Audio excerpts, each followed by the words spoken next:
एक सवाल जो कभी ना कभी सबके दिमाग में एक बार तो कम से कम आया ही होगा। सवाल है कि गवर्नमेंट ज्यादा नोट या पैसे क्यों नहीं छापती? वो ज्यादा करेंसी छापकर उसे सबको देकर अमीर और समृद्ध क्यों नहीं बनाती? आफ्टर ऑल, गवर्नमेंट के पास पावर है ऐसा करने का, तो फिर क्यों नहीं?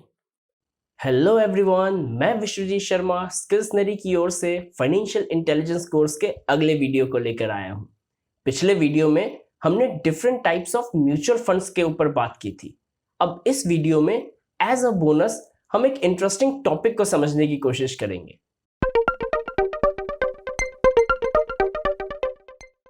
इस सवाल के जवाब को हम विस्तार से समझते हैं। दरअसल करेंसी यानी मुद्रा के बारे में दो चीजें होती हैं, इसकी वैल्यू डोमेस्टिक मार्केट में और इंटरनेशनल मार्केट में। हम एक एक कर इसकी वैल्यू को समझते हैं। पहले डोमेस्टिक मार्केट में, जब हम ज्यादा पैसा प्रिंट करते हैं तो लोगों के पास खर्च करने के लिए ज्यादा पैसा आ जाता है। अब ज्यादा तादाद में चीजें खरीदने के लिए लोग मार्केट में जाएंगे, जिसके कारण चीजें और महंगी हो जाएंगी। एक उदाहरण से इसको समझते हैं। ऐसा मानते हैं कि एक देश है एबीसी, जिसमें 10 लोग रहते हैं। एक व्यक्ति की एवरेज इनकम सालाना 10 रुपए है। एबीसी देश हर महीने 10 किलो चावल प्रोड्यूस करता है, जिसकी कीमत 1 रुपए पर केजी है। अब एबीसी देश अपनी इकोनॉमी को ग्रो करना चाहता है, इसलिए उसने ज्यादा करेंसी नोट्स छापने का सोचा। सो एबीसी देश के रिजर्व बैंक ने ज्यादा करेंसी नोट छापे, जिसकी वजह से उन तमाम 10 लोगों की सैलरी 10 रुपए से बढ़ गई।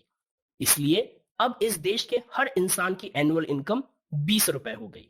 अब एबीसी देश के लोग कुछ भी खरीद पाने में सक्षम हैं, क्योंकि उनके पास ज्यादा पैसे हैं। पर चावल की प्रोडक्शन, जो कि 10 केजी पर मंथ है, उसको नहीं बढ़ाया जा सकता, क्योंकि ये करना लोगों या सरकार के हाथ में नहीं है। ज्यादा से ज्यादा लोग अपनी बढ़ी हुई इनकम से ज्यादा मात्रा में चावल खरीदना चाहते हैं, पर चावल तो लिमिटेड है। इस स्थिति का लाभ उठाकर चावल बेचने वाला कीमत बढ़ा देता है। जो चावल 1 रुपए पर केजी मिलता था, वो अब 10 रुपए पर केजी हो गया। इसका मतलब ये हुआ कि लोगों के पास ज्यादा पैसा है और प्रोडक्शन कम है। इसको हाइपर इन्फ्लेशन कहा जाता है। जिम्बाब्वे और वेनेजुएला में यही हुआ। इन देशों ने अपनी इकोनॉमी को इंप्रूव करने के लिए ज्यादा करेंसी नोट्स प्रिंट किए, जिसके कारण लोगों के पास ज्यादा करेंसी आ गई। ज्यादा पैसा होने के कारण लोग ज्यादा चीजें खरीदना चाहते थे और ऐशो आराम वाली जिंदगी जीना चाहते थे। पर चीजें खरीदने के लिए ज्यादा सामान बचा ही नहीं।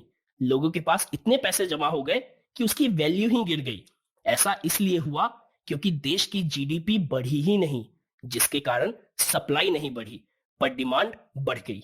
इसलिए अंधाधुंध पैसा नहीं छापा जा सकता। अब इसको इंटरनेशनल मार्केट के संदर्भ में समझते हैं। फॉरेन एक्सचेंज मार्केट में करेंसी की वैल्यू डिमांड सप्लाई से आधारित होती है। एज्यूम करते हैं आपके देश की करेंसी सी है। अगर आप अमेरिका से आईफोन खरीदते हैं तो आपकी करेंसी सी डॉलर्स में कन्वर्ट होगी और फिर सप्लायर को डॉलर्स में पैसे मिलेंगे। अगर बहुत ज्यादा संख्या में लोग अमेरिकन प्रोडक्ट्स को खरीदते हैं तो यूएस डॉलर की डिमांड बढ़ जाएगी, पर यूएस डॉलर तो लिमिटेड सप्लाई में है, इसलिए इसकी वैल्यू बढ़ जाएगी। नाउ लेट अस से आपके देश ने बहुत सारी करेंसी छाप ली है, और जैसा कि हमने अभी अभी समझा है कि इससे क्या होता है, सो आपके देश को इन्फ्लेशन का सामना करना पड़ रहा है। अब अमेरिका के कुछ लोगों को आपके देश से लैपटॉप खरीदना है, पर इन्फ्लेशन के कारण आपके देश का सप्लायर आपकी करेंसी सी में लैपटॉप की कीमत बहुत ज्यादा चार्ज कर रहा है।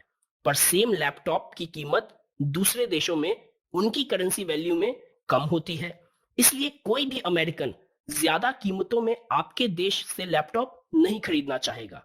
दूसरे शब्दों में, अमेरिकन आपकी करेंसी सी को खरीदने के लिए अपने डॉलर को नहीं बेच रहे, इसलिए आपकी करेंसी सी की डिमांड कम हो जाती है। परिणाम स्वरूप सी की वैल्यू इंटरनेशनली गिर जाएगी। Hence, printing extra money doesn't help you at home और abroad.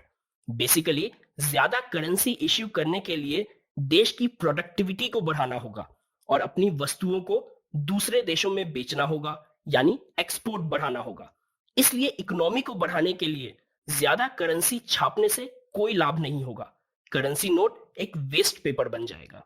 I also request you to like and share the video, and also subscribe the channel if you have not.